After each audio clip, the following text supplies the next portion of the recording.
Welcome back to the one and only podcast. I'm here with another one. Got a couple things that I will be speaking upon today. The first will be Shedeur Sanders. If you've been following me, you know that I've been following Shedeur Sanders through his journey. It was a game played over the weekend, and Shedeur Sanders didn't do well.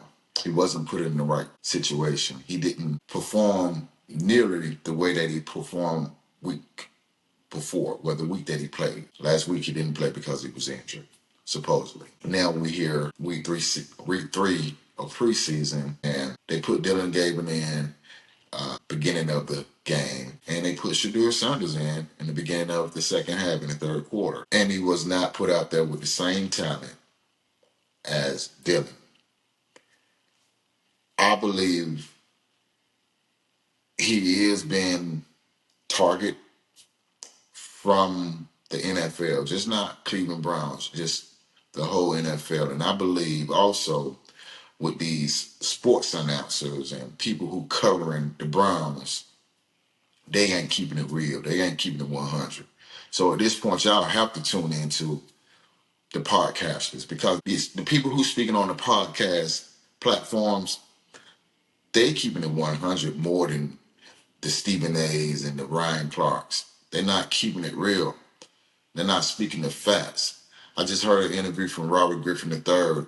He spoke facts. So I really recommend people who into sports these days, you got to go out here and do your own research. You got to go out here and look at people who really tuned in and follow their journey, because a lot of these big platforms and networks, they trying to save faith with ownerships and, things of that nature. So they're going to paint the narrative in a way that is, leaving the door open to make you assume. But fuck the assume, excuse my French. It's straightforward. It's in our face, and we need to be able to recognize it. And I believe we do recognize it. We just sugarcoating. Fuck all the sugarcoating with this situation. There's no more sugarcoating the way that they're doing this, young man. The way that this process is going. Of course, we knew he's supposed to win first round draft, but he ended up going the fifth, 144th pick. I still haven't spoken upon that on neither one of my platforms yet. That is some bullshit. Boo, boo, boo. So with that said, they've been targeting this young man since day one. It started with his character and interviews that he supposedly went into the interviews and didn't do well because of arrogance or his confidence. Why would you want a franchise quarterback who's not confident in himself?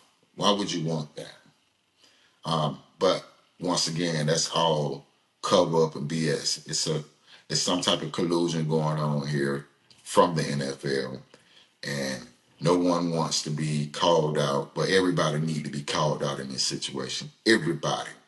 And the more that I do my digging with this, it shows that us black people and us, I hate to do this, I hate to say it like this, but we try to save faith so much and not speak the truth, watering down our culture. It's watering down the real, because you're not keeping it real.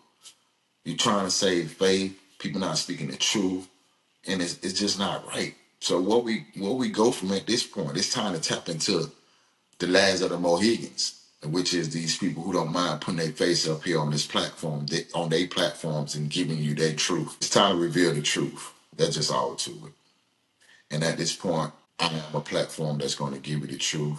But I'm going to show this clip of Robyn Griffin III, and just listen to this man.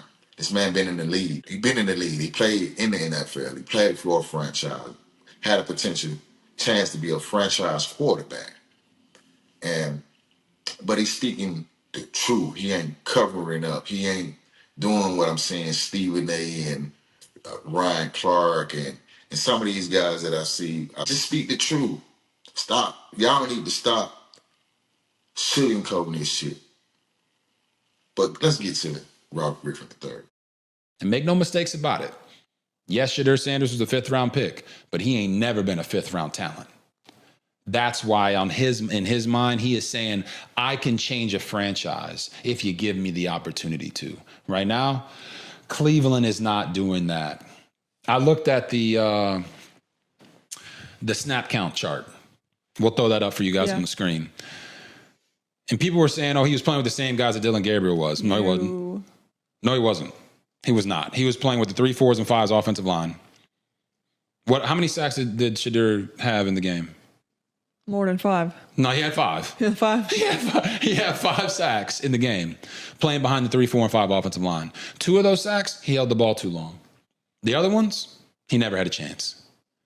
Wide receivers, did he play with the same wide receivers that Dylan Gabriel did? No. No, he didn't. When Shedeur Sanders was put out there with the proper talent around him, he excelled. 2 touchdowns. Shined on the big stage. I know it was a preseason, but it was the most watched preseason game in over a decade. Shined. But when they put him out there with talent of guys that are not going to be on NFL rosters, that was the result. So when people say, hey, they're setting him up for failure, this is what they're talking about.